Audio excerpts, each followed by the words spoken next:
Alhamdulillah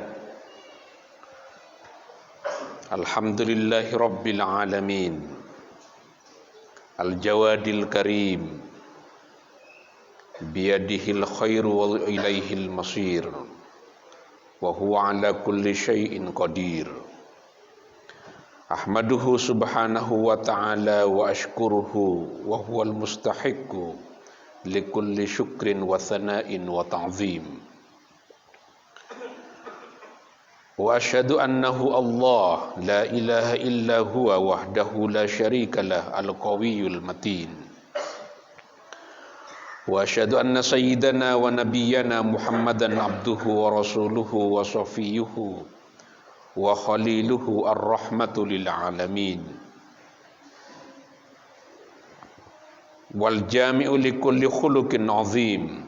Sallallahu alaihi wa ala alihi wa sahabatihi al-hudatil muhtadin wattabi'ina lahum bi ihsanin ila yaumiddin.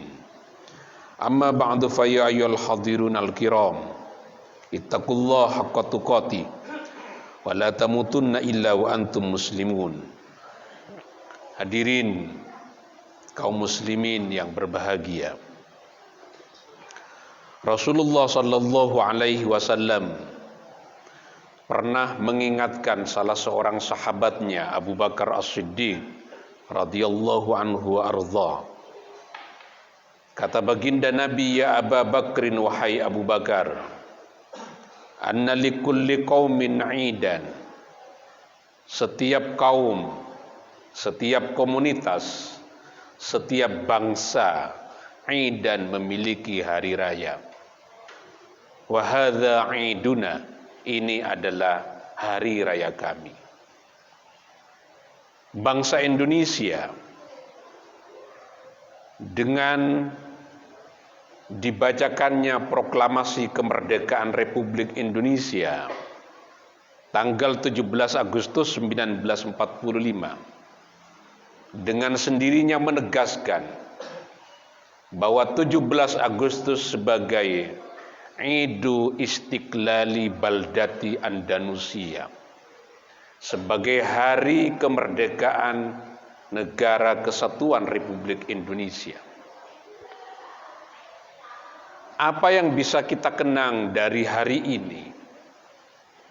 Yang pertama adalah Zikrul Istiqlal wal Hurriyah, hari di mana kita bebas dari penjajahan.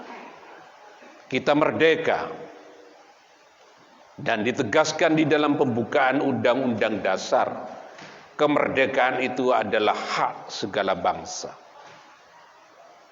Kemerdekaan agar kita setara dengan yang lain.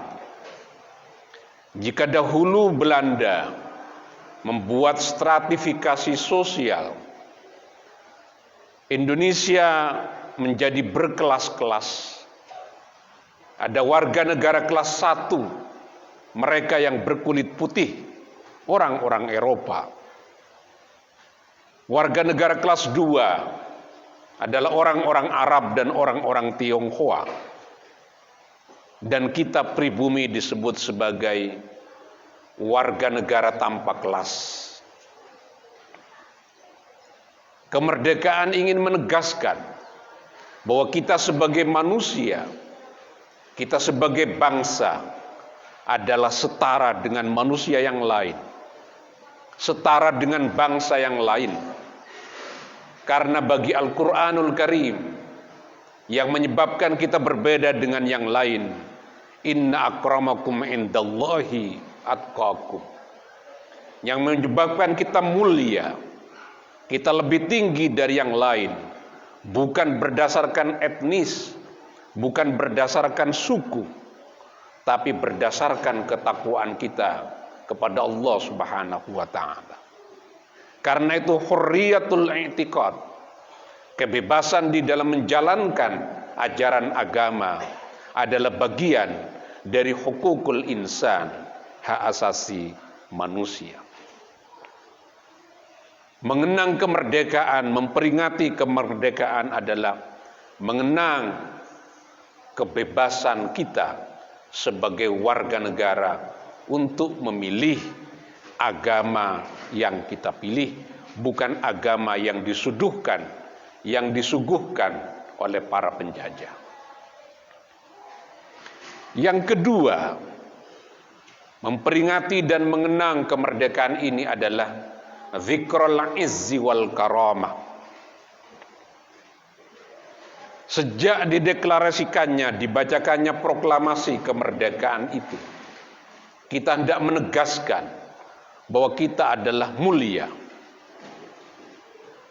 Tidak ada alasan satu komunitas bisa menjajah komunitas yang lain, apalagi memperbudak manusia yang lain.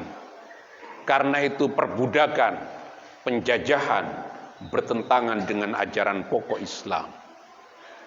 Allah berfirman di dalam Quran, "Walaqad karramna bani Adam."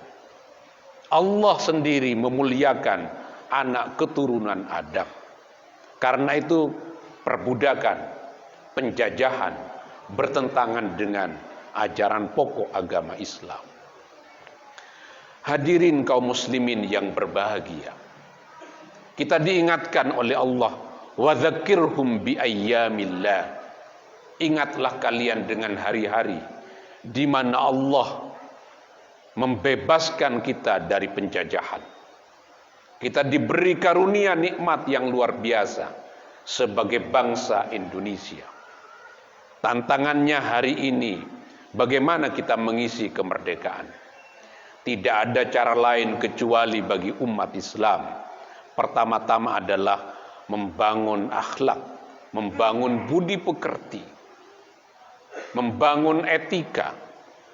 Bukan hanya etika yang bersifat personal, individual, berupa kita rajin sholat, rajin ibadah, tapi juga kita mengembangkan etika sosial, etika politik, etika berbisnis, etika hukum, dan begitu seterusnya.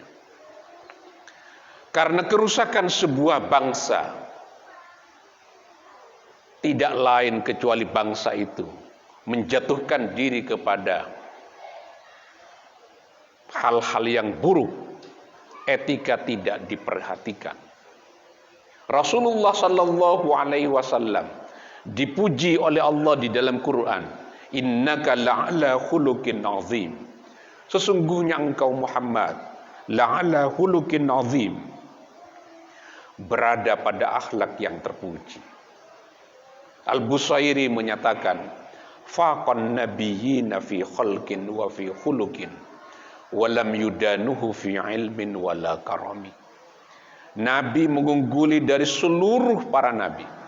Rasulullah sallallahu alaihi wasallam mengungguli seluruh para nabi fi khalqin, di dalam keterciptaannya. Tidak ada nabi yang lebih tampan dari baginda Nabi. Wa fi khuluqin, dan di dalam akhlaknya. Akhlak baginda Nabi mengungguli akhlak nabi-nabi sebelumnya. Kita sebagai umatnya mestinya lah meneladani baginda Nabi, membangun akhlak, baik akhlak yang terkait dengan personal individual maupun akhlak etika yang terkait dengan etika sosial, etika bisnis, etika hukum, etika politik. Barakallahu li wa lakum fil Qur'anil azim wa nafa'ani wa iyyakum bima fihi minal ayati wa dzikril hakim wa taqabbala minni wa minkum tilawatahu innahu huwal ghafurur rahim.